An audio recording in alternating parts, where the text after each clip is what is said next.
اور اب میں چاہوں گی کہ جیسے کہ امام علی علیہ السلام نے یہ فرمایا کہ انسان ہڈیوں کے ذریعے سنتا ہے،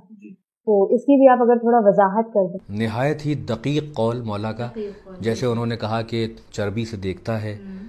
اور گوشت سے بولتا ہے، ویسے ہی یہ بھی نہایت دقیق قول ہے کہ انسان اس وقت کا انسان چونکا کیوں نہیں۔ امیر المؤمنین جیسی شخصیت ان کے سامنے یہ بات کہہ رہی تھی اور وہ ادھر ادھر کی باتیں کر رہے تھے، بلکہ ان کی حالت تو یہ تھی، وہ کہتے تھے یا علی میرے سر میں بال کتنے ہیں، یا علی یہ سمندر کے ذرات کتنے ہیں، آسمان میں ستارے کتنے ہیں۔ تو مولا نے ایک بڑی پیاری بات کہی جو میں اپنے ناظرین کو بتانا چاہتا ہوں کہ مولا نے ہم کو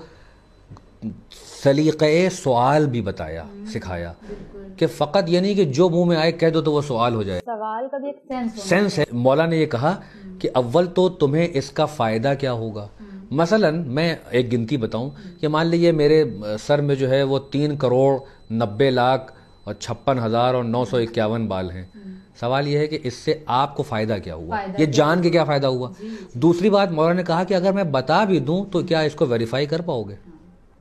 میں نے یہ بات کہی، تم نے کہا اچھا ٹھیک ہے، ایک تو تمہارے اوپر کوئی اس کا فائدہ نہیں ہو رہا ہے، انسانیت کو اس سے کوئی ریسرچ میں آگے بڑھاوا نہیں ملے گا، دوسرے آپ اس کو ویریفائی نہیں کر سکتے ہیں، تو سوال وہ پوچھو کہ جو تمہیں بھی فائدہ دے اور سماج کو فائدہ پہنچائے۔ اب جو مولا نے یہ کہا کہ انسان ہڈیوں سے سنتا ہے، اس وقت کا انسان اس کے تخیل میں یہ بات نہیں آ سکتی تھی جو امیر المومنین نے انٹرنل ایئر کے اوپر روشنی ڈال دی۔ اب کیونکہ یہ سائنس کا کلاس نہیں ہے، ورنہ میں آپ کو بتاتا کہ اگر آپ ایک ایئر کا اسٹرکچر دیکھیں، ماڈرن انیٹومی ایئر کی، تو اس کے 3 پارٹس ہیں۔ جو ویزیبل ہے وہ ایکسٹرنل کہلاتا ہے، جو اس کے اندر ہے جہاں وہ مڈل ایئر کہلاتا ہے، اور جو سب سے اندر ہے جو انویزیبل ہو جاتا ہے بالکل جا کے، وہ ہو جاتا ہے انر ایئر،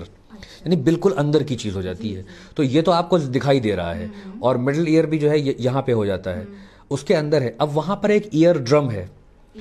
اور ایئر ڈرم کے پاس 3 ہڈیاں ہیں۔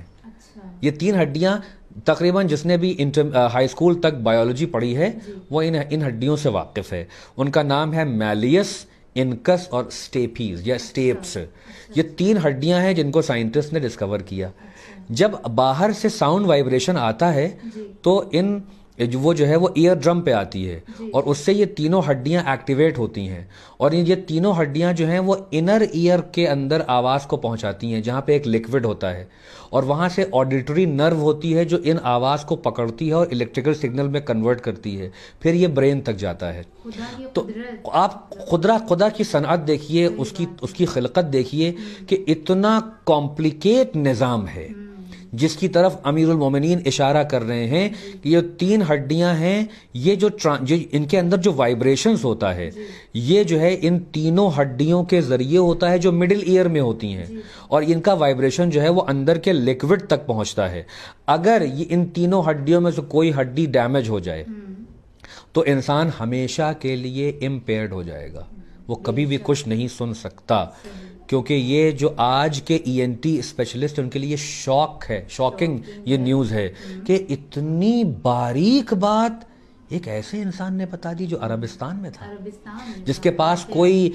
ٹول نہیں تھا کان کے اندر جھانک کے دیکھنے کے لیے، جس کے پاس کوئی ریسرچ لیب نہیں تھی، جس نے کبھی کوئی کسی کے سامنے زانوِ ادب تہ نہیں کیا۔ یہ وہ ہے کہ جو خاصان الہی ہیں کہ جو وہاں سے علم لے کے یہاں آتے ہیں۔